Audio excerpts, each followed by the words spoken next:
दोस्तों, जरा सोचो, तुम्हारी जो सबसे प्यारी इंसान थी, जिससे तुमने प्यार किया, जिसके बिना तुम्हारी जिंदगी का कोई मतलब नहीं था, वो 3 साल पहले मर गई। तुमने उसे अपनी आंखों से दफनाया और फिर एक दिन तुम्हारे मेल बॉक्स में एक लेटर आता है, उसी के हाथ की लिखाई में, उसी की आवाज में। वो कहती है, मैं साइलेंट हिल में हूं, आ जाओ। क्या तुम जाओगे? क्या तुम उस शहर में जाओगे जो कभी नहीं था, जो फॉग और डार्कनेस में डूबा है, जहां हर कदम पर ऐसे मॉन्स्टर्स हैं जो तुम्हारी सबसे बड़ी इनसिक्योरिटीज और गिल्ट को तुम्हारे सामने ला खड़े करते हैं? जेम्स सैंडरलैंड गया और जो उसने वहां देखा, वो ट्रुथ जो उसे मिली, वो इतनी भयानक थी कि उसे खुद उम्मीद नहीं थी।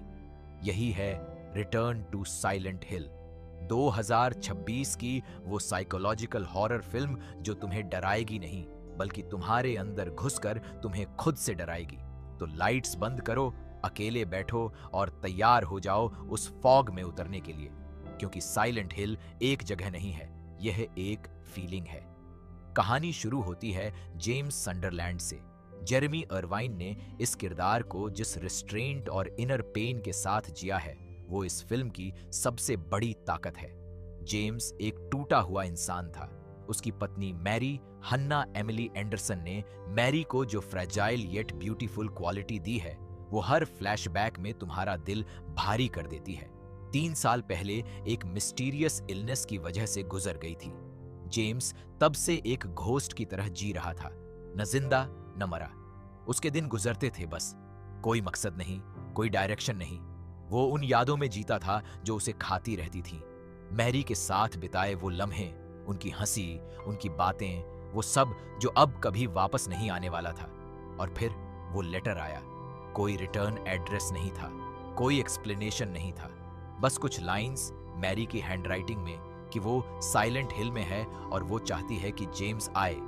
जेम्स को पता था यह इम्पॉसिबल था, लेकिन जिसने कभी किसी को खोया हो वो जानता है, इम्पॉसिबल भी सुना जाता है जब दिल टूटा हो। जेम्स ने गाड़ी उठाई और साइलेंट हिल की तरफ चल दिया। साइलेंट हिल एक अमेरिकन टाउन जो कभी नॉर्मल था, कभी लोग रहते थे, कभी जिंदगी थी, लेकिन अब फॉग इतना घना कि 2 हाथ आगे कुछ नहीं दिखता। सड़कें खाली, घर बंद, हवा में एक ऐसी खामोशी जो नॉर्मल खामोशी नहीं थी। ये वो खामोशी थी जो कुछ छुपा रही थी। जेम्स अपनी गाड़ी से उतरा और शहर में घुसा। तुरंत उसे पता चल गया कि यहाँ कुछ ठीक नहीं है। क्रिस्टोफ गन्स, जिन्होंने 2006 की पहली साइलेंट हिल भी डायरेक्ट की थी, इस बार उन्होंने एक और डार्क और मोर साइकोलॉजिकल फिल्म बनाई है।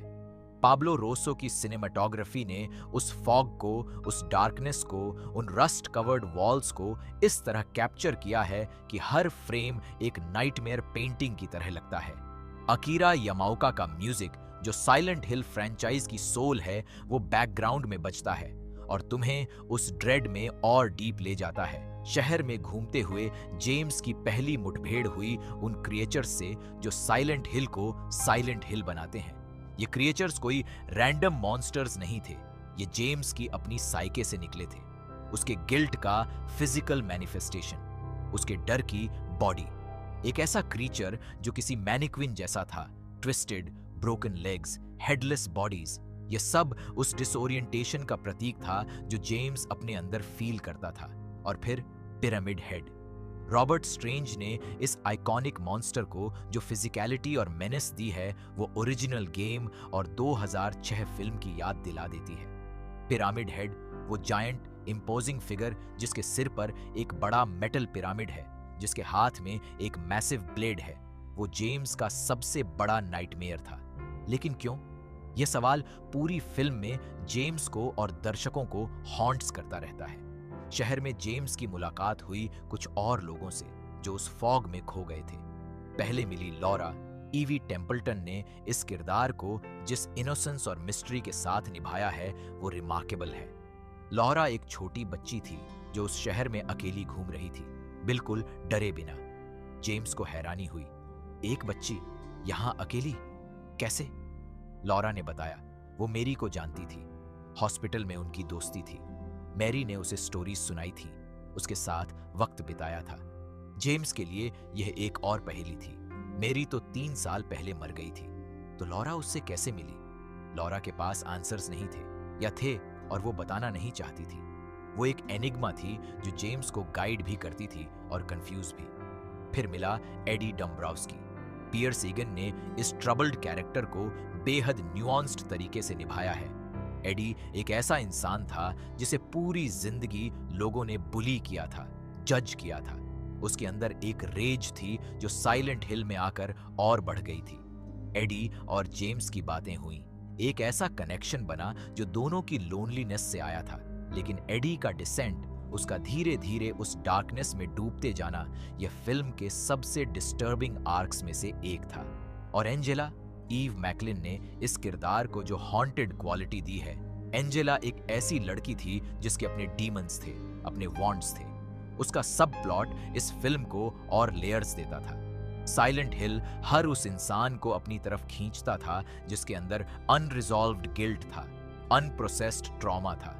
जैसे जैसे जेम्स आगे बढ़ता गया, शहर बदलता गया।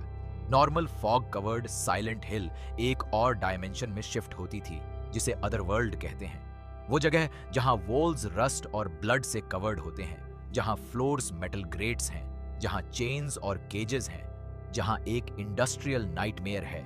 इस अदर वर्ल्ड में जेम्स के सामने वो सब आया जो उसके सबकॉन्शियस में था।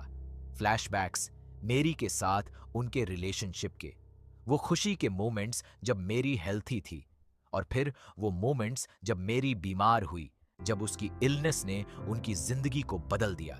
मेरी की सफरिंग देखना, उसे हेल्पलेस देखना, जेम्स के लिए यह अनबेरेबल था। और इन्हीं फ्लैशबैक्स में धीरे धीरे एक ट्रूथ इमर्ज होने लगी, एक ऐसी ट्रूथ जिसे जेम्स ने अपने दिमाग में इतनी गहराई से दबाया था कि शायद उसे खुद याद नहीं था। फिल्म का सबसे पावरफुल एलिमेंट है उसकी साइकोलॉजिकल डेप्थ। साइलेंट हिल सिर्फ एक हॉन्टेड टाउन नहीं है, ये एक प्लेस है जहां तुम्हारी सोल के सबसे डार्क कॉर्नर्स खुलते हैं। हर क्रीचर, हर रूम, हर कॉरिडोर, सब कुछ सिंबॉलिक था।